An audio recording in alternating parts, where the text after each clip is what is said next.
महिला का फिनिक्स अंडा रानी ने जबरदस्ती निकाल लिया और उसे चालाक महिला के गर्भ में रख दिया। जब उसके भीतर विशाल आध्यात्मिक शक्ति उमड़ी तो चालाक महिला बेहद प्रसन्न हुई, यह मानते हुए कि वह जानवरों की लड़ाई की प्रतियोगिता जीत सकी है। बाद में उन्होंने महिला को उस गर्त में फेंक दिया जहां राक्षस बंद थे, लेकिन वह निगली नहीं गई बल्कि वहां जा गिरी जहां पशु कबीले का युवा स्वामी सो रहा था। उस आदमी ने उसे पकड़ा और जिज्ञासा से उसका चेहरा छुआ। उसे महिला की धूप जैसी खुशबू पसंद आई, क्योंकि वह लंबे समय से अंधेरे गर्भ में बंद था। इसलिए उसने महिला को सड़ने से बचाने के लिए अपनी जादुई शक्ति का उपयोग किया, फिर उसे तकिए के रूप में इस्तेमाल किया।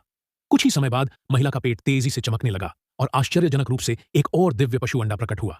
एक राक्षसी चुड़ैल ने यह देखा और जबरदस्ती महिला को जगा दिया। महिला ने जल्द ही जमीन पर एक काला अंडा देखा, यह महसूस करते हुए कि वह वास्तव में जुड़वा दिव्य पशुओं को लिए हुए थी। बदले की आग से झलकर उसने घुटनों के बल बैठकर चुड़ैल से शिष्य बनाने की प्रार्थना की, लेकिन चुड़ैल ने इनकार कर दिया। वह चाहती थी कि महिला उसे मां के रूप में पहचाने। महिला ने बिना झिझक मान लिया। 3 महीने बाद उसने सफलतापूर्वक एक दैत्विक जड़ विकसित की। अब वह आध्यात्मिक और दैत्विक दोनों शक्तियों का प्रयोग कर सकती थी। उसी समय उसका पशु अंडा जल्दी ही फूटा और एक छोटा ड्रैगन लड़का कूद पड़ा। उसने खुशी से महिला को गले लगाया, कहते हुए कि वह आखिरकार अपनी प्रिय स्वामिनी से मिल गया है। हालांकि महिला ने अचानक तेज दर्द महसूस किया। उसे तुरंत एहसास हुआ कि उसका दूसरा फिनिक्स अंडा पीड़ा झेल रहा है।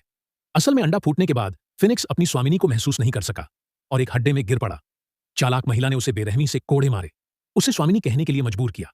क्रोधित होकर फिनिक्स ने उसे नकली मुर्गी कहा और धमकी दी कि वह उसे राख कर देगा, लेकिन वह पूरी तरह अपनी शक्ति नहीं दिखा सकी और जल्द ही दबा दी गई। दुखी होकर फिनिक्स ने अपनी सच्ची स्वामिनी को पुकारा। महिला ने तुरंत फिनिक्स को वापस लेने का फैसला किया।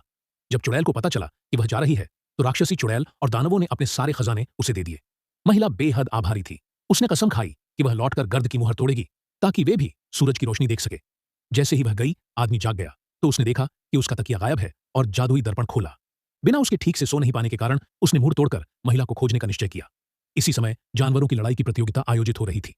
पहला परीक्षण मालिकों और उनके आत्मा पशुओं के बीच सामंजस्य को मापना था। चालाक महिला ने फिनिक्स को धमकाया कि अगर वह पहला स्थान नहीं दिलाएगी तो वह उसे पीटेगी। फिनिक्स को मजबूर होकर उसके साथ सहयोग करना पड़ा और परिणाम ने उच्च सामंजस्य दिखाया। रानी ने घोषणा की कि प्रतियोगिता समाप्त है, क्योंकि कोई इसे पार नहीं कर सका। तभी एक तलवार उड़कर आई और जमीन में धंस गई। फिर महिला आकाश से गिरी और उसे निकाल लिया। फिनिक्स ने तुरंत अपनी सच्ची स्वामिनी को पहचाना और उसकी ओर उड़ने की कोशिश की, लेकिन चालाक महिला ने उसे खींच लिया और दर्दनाक नियंत्रण मंत्र सक्रिय किया। यह देखकर महिला ने शक्तिशाली तलवार ऊर्जा एकत्र की और चालाक महिला पर प्रहार किया। छोटे ड्रैगन लड़के ने मौका पाकर उसे जोरदार थप्पड़ मारा, फिर फिनिक्स की जंजीरें तोड़ दी।